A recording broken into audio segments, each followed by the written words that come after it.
இச்சையினாலா சோதனை. Praise the Lord. ஒவ்வொருவரும் தம் சொந்த தீய நாட்டத்தினாலே சோதிக்கப்படுகின்றனர். அது அவர்களை கவர்ந்து மயக்கி தன்வயப்படுத்துகிறது என்று யாக்கோபு 1:14 வாசிக்கின்றோம். ஆம், மனிதன் தன் தன் சொந்த இச்சையினால் இழுக்கப்பட்டு சோதிக்கப்படுகின்றான் என புனித யாக்கோபு இங்கு குறிப்பிடுகின்றார். இதில் உள்ள ஒவ்வொரு வார்த்தையும் மிக முக்கியமானது. பிறரின் இச்சைகளினால் அல்ல, மாறாக தன் தன் இச்சையினால் இழுக்கப்பட்டு சோதிக்கப்படுகின்றான் என்று எழுதப்பட்டிருக்கின்றது. இது எவ்வளவு உண்மை! ஒவ்வொரு ஏரியாவிலும் டாஸ்மாக் கடை உள்ளது. அதை தாண்டி போகும் அனைவரும் அந்த கடைக்குள் நுழைவதில்லை. என் மகனுக்கு இந்த ஒயின் ரொம்ப பிடிக்கும், அதனால அவனுக்காக நான் போய் குடிச்சிட்டு வரேன் என்று யாரும் உள்ளே நுழைவதில்லை. ஒருவருக்கு குடிக்க வேண்டும் என்ற ஆசை இருந்தால்தான் அவன் உள்ளே போவான்.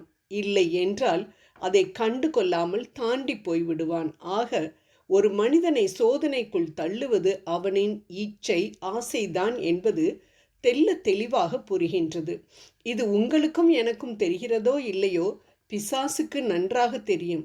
ஒரு மனிதனின் ஆசை என்ன என்பதை முதலில் கண்டறிபவன் அவன்தான்.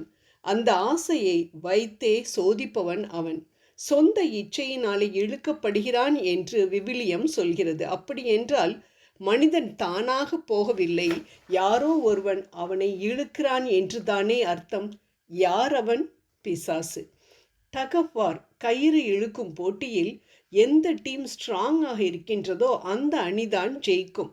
அதேபோல் நம் அன்பர் இயேசுவையே சோதித்த பிசாசு மிகுந்த பலத்தோடு நம்மை சோதிக்கும் பொழுது நாம் அனுதின ஜெபத்தினாலும் இறை வார்த்தையின் வல்லமையாலும் தூய வாழ்வினாலும் ஸ்ட்ராங்காக இருந்தோம் என்றால் நம் ஆசைகளை தூண்டி அவன் வைக்கும் சோதனைகளை வெகு எளிதாக நம்மால் ஜெயிக்க முடியும். ஆம் அன்பானவர்களே, நமக்கு பிடிக்காத காரியத்தில் பிசாசு ஒரு நாளும் தலையிட மாட்டான். அதை வைத்து நம்மை சோதிக்கவும் மாட்டான். ஆனால் எது நமக்கு பிடிக்குமோ அதை வைத்துதான் நம்மை சோதிப்பான். ஏவாள் விலக்கப்பட்ட மரத்தின் கனி உண்பதற்கு சுவையானதாகவும் கண்களுக்கு களிப்பூட்டுவதாகவும் இருந்ததை கண்டு அந்த பழத்தை பறித்து உண்டாள் என நாம் தொடக்க நூல் 3:6 பார்க்கிறோம்.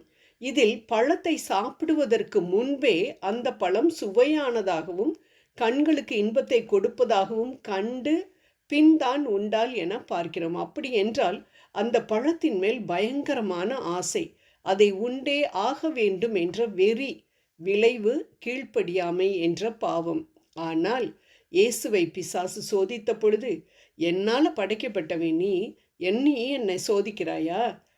உன் கற்களை தானே நீ அப்பமாக மாற்ற சொன்ன, பாரு இந்த மலையையே நான் அப்பமாக மாற்றி காண்பிக்கிறேன் என்று அவர் சொல்லவில்லை. ஏன்? தான் பெரியவர் என்பதை காட்ட வேண்டும் என்ற ஆசை அவரிடம் இல்லாததினால்தான். ஆகவே நமது ஆசையை பொறுத்துதான் நமது சோதனையும் அதன் மேல் உள்ள வெற்றியும் அமைகிறது என்பது நன்றாகவே புரிகின்றது. ஆசை வெறியாக மாறி கட்டுப்படுத்தப்படவில்லை என்றால் அது பாவமாக மாறிவிடுகின்றது. அதனால்தான் நம் அன்பர் இயேசு மத்தேயு 5:28 செயலில் வெளிப்படுவதற்கு முன் பாவமானது இச்சை, ஆசை என்ற வடிவில் மனதில் நுழைகின்றது, அதனால் மனதை கட்டுப்படுத்த வேண்டும் என்று கூறுகிறார். புனித யாக்கோவும் தீய இச்சை கருக்கொண்டு பாவத்தை பெற்றெடுக்கிறது, பாவம் முழு வளர்ச்சி அடைந்து சாவை விளைவிக்கிறது என்று கூறுகிறார். எவ்வளவு உண்மை என்பதை நாம் இவ்வுலகில் நடக்கும் மோசமான காரியங்களில் பார்த்து கொண்டுதானே இருக்கின்றோம்.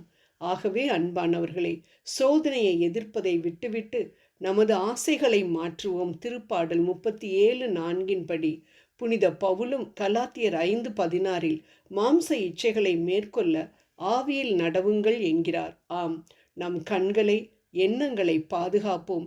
தீய ஆசைகளை முளையிலேயே கிள்ளி எறிந்து விடுவோம். வெற்றி பெறுவோம். ஜெபம் செய்வோம். அன்பின் தேவனே, எங்கள் உள்ளத்தில் உள்ள இச்சைகளை உமது வார்த்தையின் வெளிச்சத்தில் நாங்கள் ஆராய்ந்து பார்த்து அவற்றை விட்டொழிக்க எங்களுக்கு கிருபை புரிந்தருளும். ஆமேன்.